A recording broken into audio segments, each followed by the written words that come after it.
Welcome to WhiskyCast, cask strength conversation featuring news and interviews from the world of whiskey.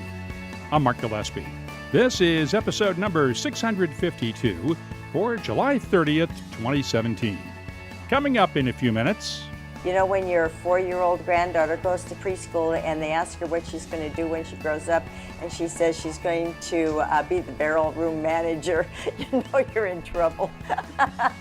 That proud grandmother is Marcia Likarish. She runs Ironroot Republic Distillery in Denison, Texas, along with her sons Jonathan and Robert.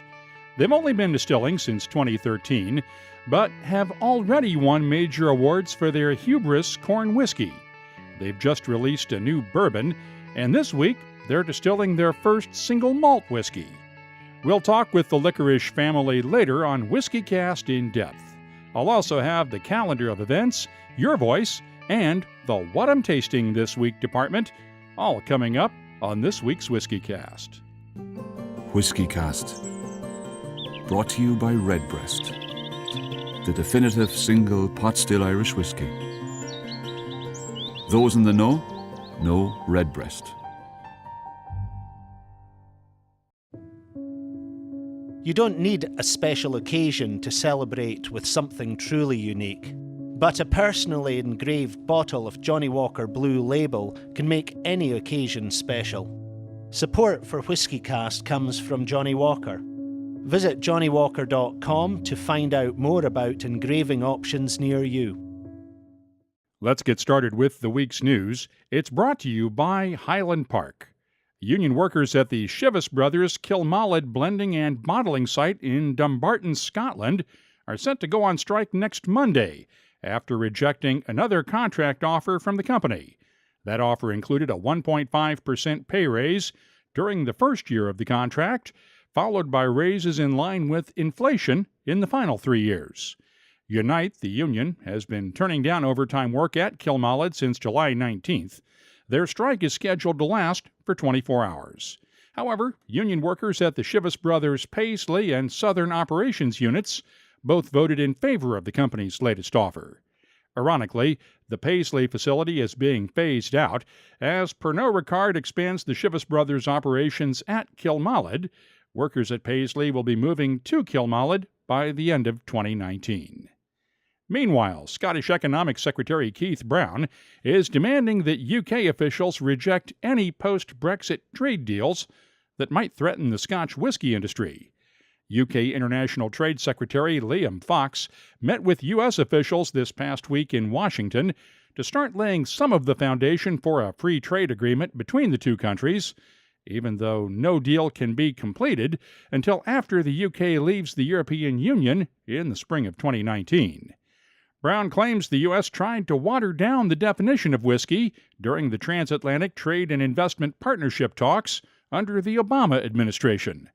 The talks on the proposed U.S. and European Union Free Trade Agreement have been on hold since Donald Trump's election last November, but Brown still wants to make sure the current European regulations on whiskey are preserved under British law after Brexit.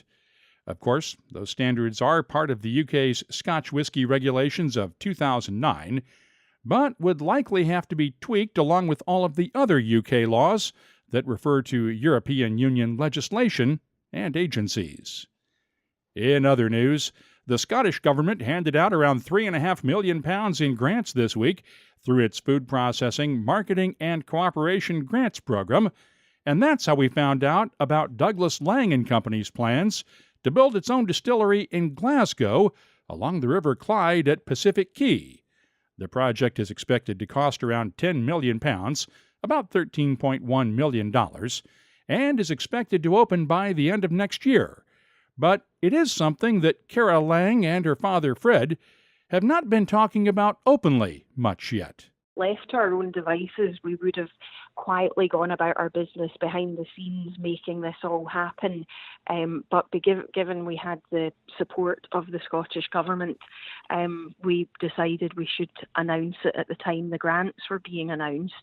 It's not been any secret for a long time.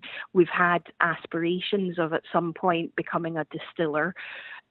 But I think for me, what's so special about this project is it's not just yet another distillery being built in Scotland. It's a far more innovative project that encompasses literally everything from barley to the bottle. So it encompasses our new head office, which is much needed. We're a growing team, and we're outgrowing our very quaint Victorian townhouse that we're in just now.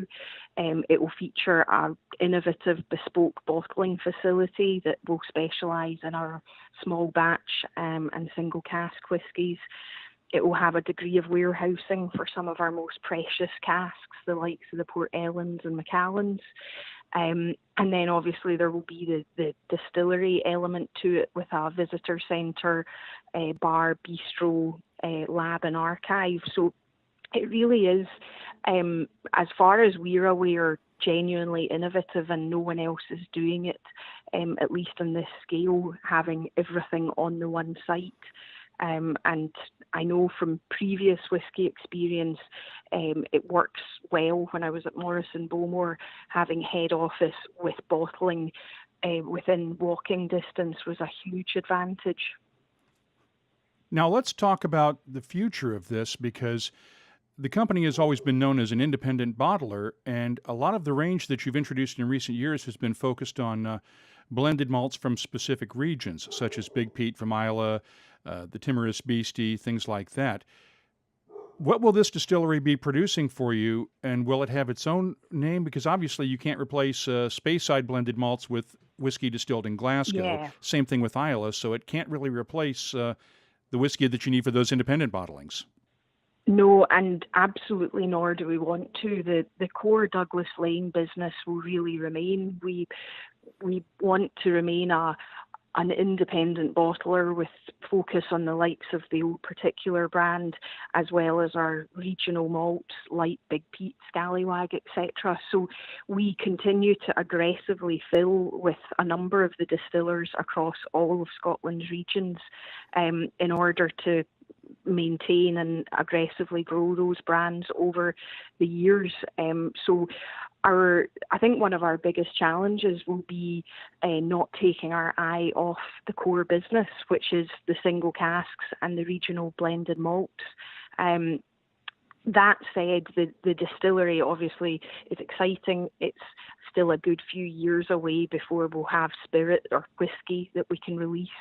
And we have the view that we can do that as well. We will keep the regional malts, we'll keep the single casks, but for the first time in our history, we'll have a continuously available single malt that we will create a great brand with, and already have a strong view that, yes, it will be a lowland, but it will have more of a chunky, meaty Speyside character. Our view at this stage is very much we'll focus on sherry butt maturation. So not your archetypal, light, elegant, grassy lowlander in style, much more of a thick, oily mouthfeel with more of that sherry character coming through. How's your dad thinking about all this? What's it going to be like when you guys finally make your first whiskey? Knowing Fred, he will be an emotional wreck. He likes a good bubble, and he's certainly very enthused by this project. There's a degree of fear. It's big investment for us. We're a relatively small family business. So there is obviously nervousness, but he's always said he's keen to retire from the industry as a distiller. Glasgow just seemed right. It's where the company's always been based since 1948. So he's excited. I now wonder whether he will ever retire, because he is very enthused and very much on board, and has played a very influential part in the overall project. Influential meaning writing the check for it, right? Yes. I'm kidding. Others. Thankfully, there's not been so much check writing to date, but there was a lot of work behind the scenes that went on, even in terms of applying for the Scottish Government grant. and a lot of it was bounced off him, and we sought his opinions on a lot of things. And obviously, in terms of the spirit style, he's having huge say on that. That said, we are aware we're not distillers, so we are also seeking some external guidance on that front. You do realize that probably in about 7-8 years from now, when you have a single malt out, we are going to have to do a head-to-head tasting against the stuff your cousins are going to be making on Islay. Oof, controversial. Well, the nice thing is they're two very different regions. Yeah, they may have to go head-to-head more with Big Pete. Well, I'm kidding, of course, but it is. I think your grandfather would be very proud to see both sides of the family distilling now, I think. Yeah, I think so. And I think what he would be particularly proud of is that we'll continue our blending history. That was always very much his focus and forte. And with the regional malt brands that we have, that will still remain a real core important part of the business, and something we're really keen not to lose. We love those brands. They're well received globally. I'm pleased to say they're growing very nicely in the States, which is something I've always hankered after for them. And I think that's what my grandfather would be most excited about, is seeing the blending history and heritage that we've had still continues and will continue going forward, even with a distillery. Douglas Laing Company has been one of Scotland's largest independent bottlers since Fred Douglas Laing founded the company back in 1948. His son Fred and granddaughter Cara run the business now, following the 2013 split up between Fred and his brother Stuart. The two brothers divided up the company's assets, and Stuart founded Hunter Laing & Sons, along with his sons Scott and Andrew. Of course, Stuart's side of the family has been busy building Ardnahoe Distillery on Islay. The Scottish Government's grant program is also helping to revive the old Colburn Distillery in Speyside, south of Elgin. Dale and Mark Winchester have been trying to build what they describe as a boutique distillery at the Colburn site for more than a decade now, and received a grant for around £246,000 to pay for construction at the site and distilling equipment. Colburn's existing warehouses at the site are leased to the owner of Murray McDavid, ACO Limited, which also owns the rights to the Colburn brand name. More details on this project as they're available. Meanwhile, it has taken 4 years, but Alltech founder Dr. Pearse Lyons has finally achieved his goal of opening his own whiskey distillery in Dublin. Distilling has started at the Pearse Lyons Distillery inside the Old St. James Church in Dublin's Liberties neighborhood. It's been almost 50 years since the church closed, and the building has been used for several other businesses since then. Lyons and his wife Deirdre invested more than €20 million, around $23 million, to renovate the church and build the distillery. Here's one of the things that drew Lyons to the site. His grandfather is buried in the church's cemetery. The distillery will open to the public for tours in September, and while its own whiskies are maturing, there's a new Pearse Irish whiskey brand with 4 different expressions using sourced whiskies. Alltech also owns and operates a distillery in Lexington, Kentucky. And while we're talking about Ireland, Heaven Hill is entering the Irish whiskey business now. It's buying the Irish Mist whiskey and liqueur brands, along with the Carolyn's Irish cream brands from Campari for $165 million. The deal includes a long-term agreement for Campari to distribute the brands outside the U.S. market. From the courts now, the Scotch Whisky Association and Scotland's government spent 2 days in front of the UK's Supreme Court this week, making their final arguments for and against a minimum pricing scheme for alcohol. The government has been trying since 2012 to impose minimum pricing as a way to reduce alcohol abuse. The European Court of Justice ruled in 2015 that the scheme could be justified on health grounds only if it was more effective than using a general tax. Europe's High Court then sent the case back to Scotland's Court of Session, which ruled in favor of the plan last October. The SWA's appeal to the Supreme Court in London is the final chance for the industry to block minimum pricing from taking effect. The 50 pence minimum would raise the lowest price for a standard-size bottle of Scotch whiskey and other spirits to £14, around $18.40 U.S. We mentioned back in June that Diageo has filed a lawsuit against Deutsch Family Wines and Spirits over its redesigned packaging for its Redemption whiskies. The lawsuit claims the new Redemption design is a knockoff of the packaging for Diageo's Bulleit Frontier Bourbon. Deutsch looks to be ready for a showdown. Lawyers for the company filed their response this week, denying any trademark infringement. This one could take a while to sort out. New whiskies to mention this week. The Dalmore is releasing another Richard Patterson 50th Anniversary Special. It's a new Dalmore 40-year-old triple cask single malt that was first matured in ex-bourbon barrels, then transferred into 30-year-old Gonzalez Bias Matusalem Oloroso sherry butts, then finished off in first-fill ex-bourbon barrels. This will be a limited annual release with 750 bottles available this year.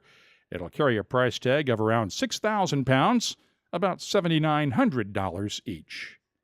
Loch Lomond is releasing two new versions of its Inchmoan peated single malt, a 12-year-old matured in a combination of recharred American oak and refill ex-bourbon casks, along with a 25-year-old 1992 vintage matured in refill ex-bourbon casks. The 12-year-old will be available for about £44, around $57 a bottle, while the limited edition vintage 1992 will sell for around £200, about $271 each. Back in January, we talked with master blender Nancy Fraley. You'll hear more about her later during our interview with the Likarish family, since she also works with them. But during that conversation in episode 622, Nancy and I also talked about her work with the Joseph Magnus Distillery in Washington, D.C. They're out now with the fourth batch of their cigar blend bourbon with 11 and 18-year-old whiskeys finished in an Armagnac cask. 500 bottles will be available for $150 each through the distillery. You can keep up with the latest whiskey news all week long at WhiskyCast.com. The news is brought to you by Highland Park, the Orkney single malt with Viking soul, and a new look for the legendary Highland Park 18-year-old. Look for it at a bar or retailer near you, and you can find out more at HighlandParkWhiskey.com. You don't need a special occasion to open a bottle of Johnnie Walker Blue Label. But when you have a special occasion, why not celebrate with a specially engraved bottle of Johnnie Walker Blue Label? Here's how one whiskey lover celebrated his team's recent success. He arranged to have 108 specially engraved bottles of Johnnie Walker Blue Label made for his co-workers. You might say he hit a home run. Just like a perfectly executed double play, Johnnie Walker Blue Label is smooth and well-rounded, and unlike a trophy, never needs polishing. Support for WhiskyCast comes from Johnnie Walker. Visit johnnywalker.com to find out more about engraving options near you. Johnnie Walker Blue Label Blended Scotch Whiskey, 40% alcohol by volume. Imported by Diageo North America, Norwalk, Connecticut. Please drink responsibly. Let's open up the inbox now for this week's Your Voice, brought to you by Lot 40. Last time around, I mentioned the Scotch Whiskey Bucket List, created by the Scotsman's Sean Murphy. And I asked you to come up with some ideas for your own whiskey bucket list. We are still looking for suggestions. You can always post them on our Facebook page. Scott Mansfield sent this along from Australia. 8 and 9 left to go, shared in a cask ownership, and proud son of a woman born 400 meters away from Lindoris. For the record, number 8 on the Scotsman's list was to buy a whiskey distilled during your birth year, and number 9 was to enjoy a dram at the top of a Scottish Munro while watching the sunrise. Of course, that could be difficult climbing the Munro, depending on how many drams you had the night before. Ursula Muller added this from Sweden. Still some of them to go, but I succeeded once to get a tour through the distillery of my favorite malt, Longmorn, even if this distillery is not open to the public. put in all my charms and something more. And I have a share in 3 casks, Port Charlotte among them. Not bad, Ursula. Grant Cummings, at GC Pepper Guy on Twitter, asked this. My second family is from Vijayawada, India, not far from Hyderabad. Wondered if you can recommend a whiskey from the region. I responded with the 2 main Indian single malt brands, Amrut and Paul John, but I forgot about one, and Ramki Srinivasan at Ra_MKI quickly reminded me about Rampur, Radhiko Kaitan's single malt from Uttar Pradesh in northern India. And Ramki's absolutely right. In fact, my tasting notes for Rampur are on the WhiskyCast website. Ramki, thanks for catching that. Grant, I hope that helps. Had a great time the other night in Houston at Reserve 101 with all of the folks who came out for our tasting to benefit the Rescued Pets movement. Paul Hansen at PKH Tex on Twitter tweeted, "That was fun. I wish I didn't have the drive back or I would have stayed longer to chat." Paul lives near Beaumont, Texas, about 90 miles away. Paul, I'm just glad you made it over, and it was great to meet you. If you have something you'd like to share with whiskey lovers around the world, you can always post it on the Your Voice page at whiskycast.com. We're also on Facebook, Twitter, Instagram, and Tumblr at WhiskyCast, and my email address is comments@whiskycast.com. If you're on Skype, you can leave a voicemail for us. Just look for WhiskyCast in the Skype directory. And if you don't have Skype, you can record a voice memo on your phone and email it to us. The address again is comments@whiskycast.com. This week's Your Voice is sponsored by Lot 40, Canada's award-winning 100% pot still rye whiskey. Lot 40, unapologetically Canadian. Please drink responsibly. Time now for the WhiskyCast calendar of events. The Malt House in Madison, Wisconsin has a tasting of Gordon and MacPhail whiskies this Thursday night, August 3rd. Whiskey Live Adelaide is this coming weekend in Australia, along with Tasmanian Whiskey Week from August 4th through the 13th. Whiskey Fringe is August 11th through the 13th in Edinburgh, Scotland. The Dublin Whiskey Festival is August 14th through the 20th in Dublin, Ireland. Richard Patterson will be in Houston for a Dalmore tasting at Reserve 101 on the 18th.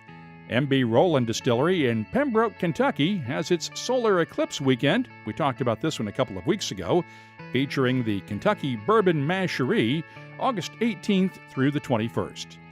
The Whiskey Festival Jastrzębia Góra is August 25th and 26th in Poland. Spirit of Speyside Distilled is September 1st and 2nd in Elgin, Scotland. Whiskey Live Hong Kong is coming up September 3rd. And Malt Stock is September 8th through the 10th in Nijmegen, the Netherlands. Right now, we have 136 different events on the searchable calendar at whiskycast.com. If you have a festival or a tasting coming up, just use the contact form on our website and tell us all about it. Redbreast fans have always cherished our whiskey's sherry notes, so we set out to embellish that character. Introducing the Redbreast Listowel edition, a quintessential single pot still Irish whiskey finished in first fill Oloroso sherry casks from Spain's prestigious Bodegas Listowel. Carrying Redbreast's trademark pot still spices and dark dried fruit notes, the Listowel edition is graced with an enduring sherry finish that would be better described as a final act. Discover the newest branch on the Redbreast family tree. Redbreast Listowel is now the latest award-winning member of the Redbreast family. It is Whisky Advocate's 2016 Irish Whisky of the Year. Try a bottle for yourself. WhiskyCast In-Depth is brought to you by Lagavulin. Once again, I'd like to thank everyone who came out to our tasting the other night in Houston at Reserve 101. We had a great time that night, tasted some good whiskeys, and raised some money for the Rescued Pets movement. When Mike Raymond and his bartenders opened up the door Tuesday night, we had a nice surprise waiting for us. Robert and Jonathan Likarish of Ironroot Republic Distillery in Denison had made the trip down with their mother and distillery manager Marcia Likarish. Now, if you're not familiar with Texas geography, Denison is north of Dallas, up near the Oklahoma border. It's 312 miles to Houston, almost a 5-hour drive. They had some business to do in Houston, but scheduled it just so they could be in town for our tasting. Now, I've been wanting to get the Likarish brothers on the show for a while now, and after the tasting session ended, the four of us sat down for a chat. How'd you guys start this distillery in the first place? Whose idea was it? So we had originally been on out with some family up in Washington State, and we had visited the family. We went out to eat at a Thai food restaurant. Next door was Dry Fly Distilling. And we wandered in there, and our family's been in the copper industry for a very long time. And when we first saw the copper, we were enamored with it. And we kind of knew at that moment we'd eventually be in the distilling industry. We just kind of always pictured it being something we do when we retired. And so fast forward a bunch of years later, I was working at a facility down in Fort Worth and doing some engineering stuff. My brother was about to graduate from law school, and he decided he didn't want to be a lawyer. So to my mother's dismay, he decided he wanted to do something else. And my dad kiddingly said, "Why don't you guys start the distillery now?" And it kind of took off from there, like wildfire. So, Robert, why did you decide you didn't want to be a lawyer? Well, there's a lot of dark sides to the law. I worked for a great lawyer in St. Louis for all 3 years that I was all 3 years of law school. But we got when you're dealing with federal criminal law, there's some darker sides that you get into, and it kind of burned me out a little bit on it, and so I was just ready to be away from the law. And again, I enjoy thinking legally, but actually being in a courtroom and getting into the prosecution and defense of everything just wasn't something I wanted to do on a daily basis. And so I guess whiskey became a little bit of an idea as an escape from that to begin with, but it was something that I'd always been enamored with, not distilled spirits in general, I guess. I mean, especially brandies. Again, we'd been drinking cognac and Armagnac for a while at that point, and my mother always gave me a hard time because during the 2008 election, she would call up my roommate and I were in college, and she was like, "What are you doing?" We're like, we're drinking cognac and watching the debates. And she said I was an old person, so. Okay, Marcia, so what did you think when Robert says, "I'm not going to become a lawyer after all this law school stuff"? I thought, first of all, I wish you would have thought about this a long time ago before I paid for law school, maybe. But actually, the law degree, the engineering degrees have really been the backbone of the distillery. And I've been, 20 years in special ed. I'm a speech pathologist, worked with special needs children. And they started this project, and I started researching it with it. And then Robert and I went off to Louisville.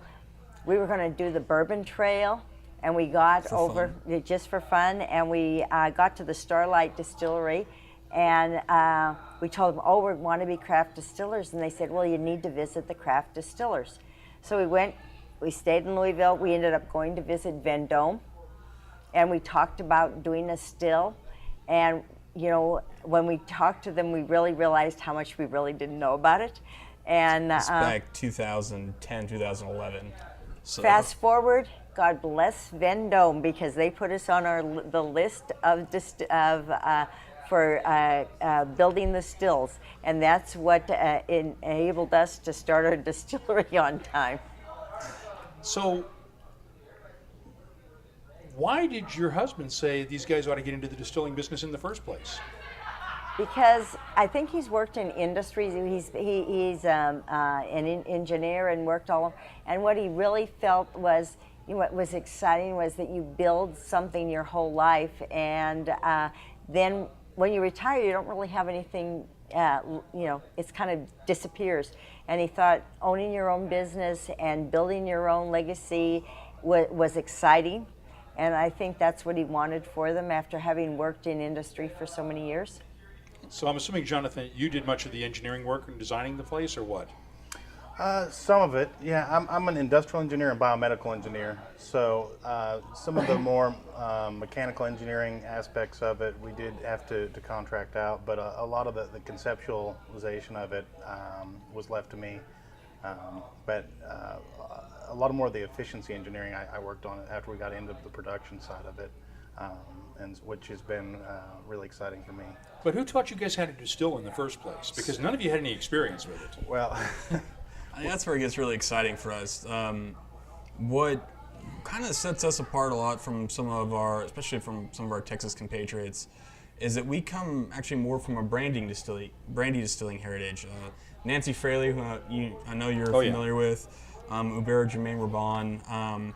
Again, she's obviously a student of his, and having taken some classes under him, and then she came on and really guided us towards more brandy distilling principles, how we age spirits, élevage, again, just the way we go about distilling, the type of still that we ended up designing with Vendome, all are going to be more from brandy heritage than they're going to come from more of the Kentucky or the Scotland heritage. So, and when people come and visit the distillery, when we start going to the barrel room and talking about, especially when we get into the non-bourbons, because obviously bourbon's pretty strict, but when we start getting into the American whiskeys and the corn whiskeys and how we age those and how we go about that a little bit differently, I think that's really where this little bit different distilling heritage. So I would give a lot of credit to Nancy Fraley, also the guys over at Balcones back 2012 really took us under their wing, and again we were able to go down there for every month essentially for a good couple of years and really sit down there and talk with them through the ideas of, because again when we came in we were looking at brandy initially and talking through them with through our ideas on brandy, what we were trying to do with some of the different whiskey ideas, and kind of I'd say that's really where we learned, was from Nancy and from the guys at Balcones mainly. We're sitting in the back room at Reserve 101, and you can probably hear the audience noise behind us. But how much support have you gotten from the Texas bars and the retailers in terms of getting your spirits out to the market? I'd say it's huge. I mean, Mike, fortunately, we met him a number of years ago at Tales, actually before we were even, I guess the first year we were distilling. So we just had moonshine and vodka, I think, at the time. And we met him there, and he jumped on board right off the bat and was really excited about what we were doing, because, again, going grain to glass, really digging into some of the principles that we were digging into, he got excited about, and he has been a huge supporter all along. In Dallas, there's been a number of bars that really, especially up in the McKinney area, the guys at Harvest and Rick's and Rye, they have been just fantastic supporters of ours and really embrace what we're trying to do, and that's been. I think that part of the interest is is because we're a true grain to glass distillery, and we work with local farmers, and we're using the non-genetically modified corn. We have a local miller. We use a local rancher for all of our spent grains. And then we use the heirloom corns.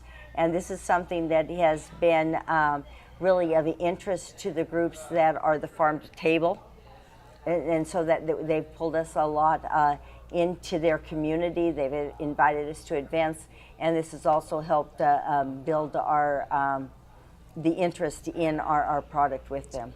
We use pretty much every color of corn except for blue. So. And the Balcones guys got the jump on the blue corn. Yeah, right? we leave that to them. So. What did you think when you saw your first bottle on the shelf, Jonathan? Oh wow, that was an experience. The first time it hit the shelf, there's a liquor store right next to us, and so Robert was the first one to see it on the shelf, and he didn't tell me it was there. So he just kind of called me and he said, "Hey, I'm thinking that they got this really cool new product down here at the liquor store. You need to come and see it." And so he wouldn't tell me what it was. And so I just kind of wandered into the store, and your heart kind of skips a beat. And you walk in, you kind of see it on the shelf, and you're like, "Oh, wow, wait, that's ours. My hands touched that before it was here." You could kind of see we've got that big red R on our bottle, and you can kind of see it from across the room, and it was a special moment for sure. So why did you surprise him with that, Robert? Because I'm a younger brother, and I think younger brothers like to play tricks on older brothers because they beat us up when we're younger, so I got to get back at them at some point. And the neat thing is, Denison isn't a large community.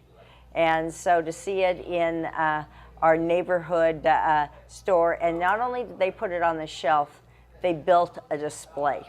And they sent it right as you walked in the front door. So it was kind of a celebration of. There was no missing it when I walked in the door. That's for sure. So they knew this was a local product. Oh, they knew. It still sits. You know, The distillery is literally next door to the liquor store, so they knew it was coming eventually. Why did you guys start working with corn whiskey? Because corn whiskey gets a bad rap from a lot of people, but you guys have won awards for your Ironroot Hubris corn whiskey. One of the reasons we really like to work with corn is because it's what's grown in our area, and it kind of paying tribute back to that kind of brandy heritage. It's brandy is made from grapes which are grown in that area. It makes sense. There are some grapes grown in our area, and we do make some brandy, but the vast majority of what's grown up by us is corn. So we do use some wheat that's also grown up by us, but for the most part, it is corn. And so that's kind of what we decided to use, what was available to us. And we understand terroir, and we live in the area of the Red River, and where the Red River flooded.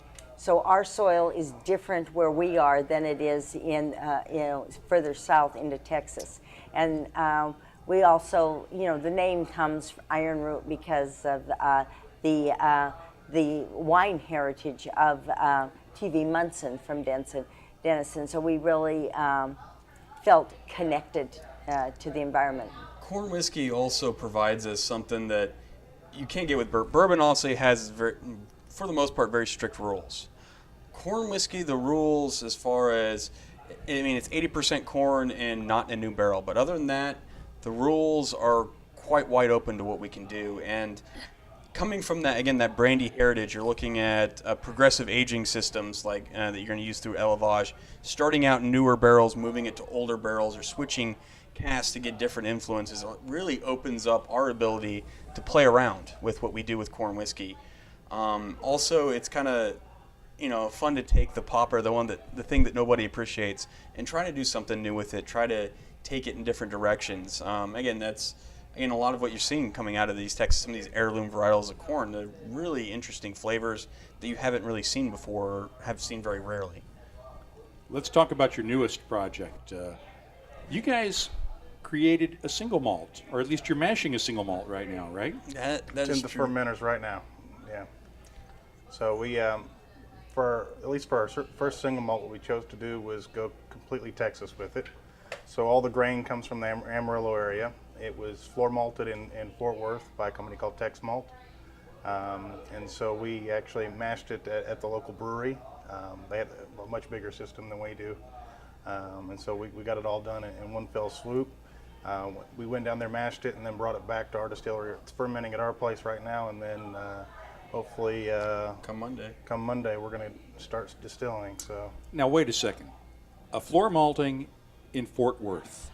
That's correct. It's what got us really excited. The first distillery I ever visited was Highland Park in Orkney. I know that's kind of a long way to go to visit your first distillery, but seeing the floor maltings there was something that I absolutely loved and thought was absolutely amazing. So when this company came to us I would say probably March, and first started talking to us about that they were floor malting, and it just blew my mind that someone in Texas was floor malting because of the humidity and the heat and everything else. But again, we started tasting, and some of the beers have been made with their malts and the malt itself, and we were really blown away with what they'd been able to do and what they'd been able to accomplish in Texas. Yeah, it's called a Wildfire Pale Malt, and it's supposed to be very similar to an old school kind of Maris Otter malt, which was very much what we were looking for. And so we definitely jumped on it right out the gate, and worked out well. It just so happens the three guys that started the company went to the same school I did, Texas Tech, and so we got along fantastic right out the gate with them. So this will be, 3 years maturation, you think? You think it'll take 3 full years given the climate down here? Well, we're going to be going with used cask primarily, so we'll see. One of the things that we do a lot is large cask maturation, so 53 gallon and larger. And so I think it'll be up to Jonathan how long it stays in cask, so you'll have to, I don't know. So who gets to make the decisions here? You, or does Marcia make the decisions when you two can't agree? I mean, she's got the title of distillery manager here. That's true. It's it's a collaboration. Yeah. I'd say Jonathan definitely gets the primary, like, he's the one that's he's the head distiller. So again, he's the one that's going to be seeing and has the ideas, sets the production schedules and everything like that. But I'd say Marcia and I, we do a tasting pen when we're ever selecting and doing blends. It's all of us together. But it's fairly democratic. So. And then he's the president, but it's a democracy. And then I remind them, I said, just because they're your children, you sometimes have to say they're not ready yet. As you've done on more than one occasion, I would assume. Yeah. So which is harder, Marcia, working with special needs kids or keeping these two in line at the distillery? That's the same thing, isn't it? Yeah, I think about it essentially.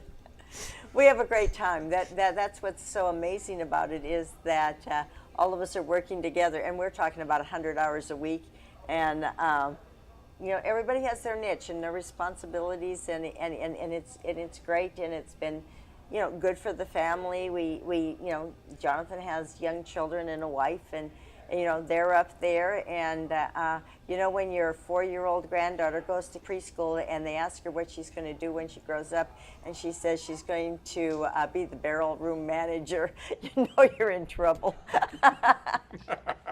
At least it's not, I'm going to make whiskey. Yeah. Well, we've had her smell whiskey, and then one day she came in and she said to her dad, she says, I think tomorrow I shall taste the vodka. And he says, I don't think so. So what's the long-term goal here? Is this world domination? Is it just a long-term family project? Might you consider selling at one point? You're looking for investors? Where do you guys go from here? I think the goal for us, I don't think it's ever been world domination. We're really comfortable kind of the size we are. Getting a little bit bigger is always fun.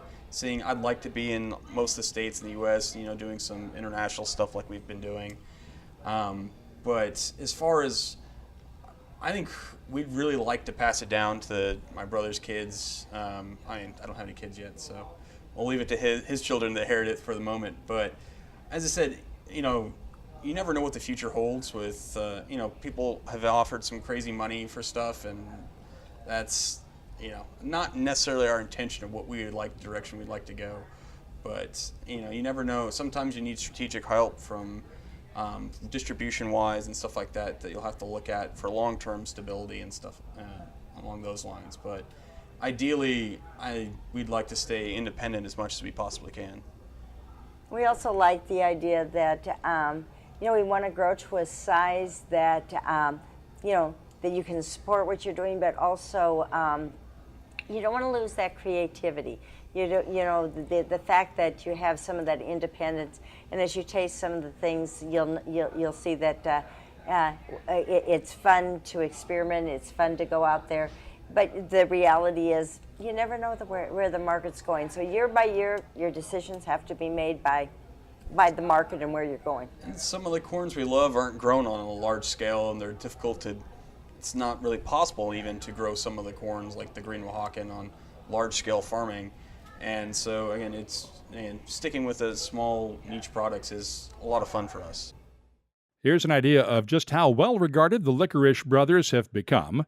The London building that's been home to Berry Brothers and Rudd since 1730 was also the home of the Republic of Texas's diplomatic outpost in London between 1836 and when Texas became a state in 1845.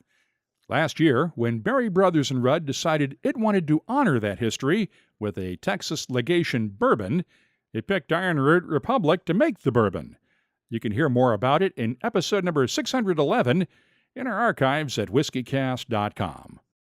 And that's this week's WhiskyCast In-Depth, brought to you by Lagavulin, where patience has been awarded. Lagavulin 25 is Whiskey Advocate's Islay Single Malt of the Year. This 25-year-old whiskey, matured exclusively in sherry casks, is a recognition of the distillers that have crafted Lagavulin across the years. Learn more at malts.com. The What I'm Tasting This Week department is brought to you by Heaven Hill Distillery, and let's start off with Ironroot Republic's new Harbinger Bourbon. It's 18 months old and bottled at 59.2% ABV. The nose is aromatic with hints of clove, ginger, and black pepper, balanced nicely by honey, vanilla, and just a hint of campfire smoke. The taste starts off smooth and sweet. Then the spices come alive with notes of cinnamon, black pepper, clove, and ginger, while honey, vanilla, and oak tannins provide a nice background. The spices last all the way through the finish, which is nice and long, with lingering hints of honey and oak tannins in the background. I'm scoring Ironroot Republic's Harbinger Bourbon an 89. Next up, let's look at one of the Time series of independent bottlings for the Whiskey Exchange in London. Time Series 3 is an 8-year-old Glenmorangie Speyside single malt, bottled at 57.8% ABV. The nose on this single cask is lemony and tart with notes of vanilla, muted spices, and shortbread cookies. The taste has notes of lemon custard, toffee, and hints of chocolate and butterscotch, along with a nice subtle spiciness that develops later on and lingers through the finish, along with just a hint of lemon zest. I'm scoring the Time Series 3 Glenmorangie 8-year-old single cask an 89. More tasting notes in just a minute, but first, this week's tasting notes are brought to you by Heaven Hill Distillery.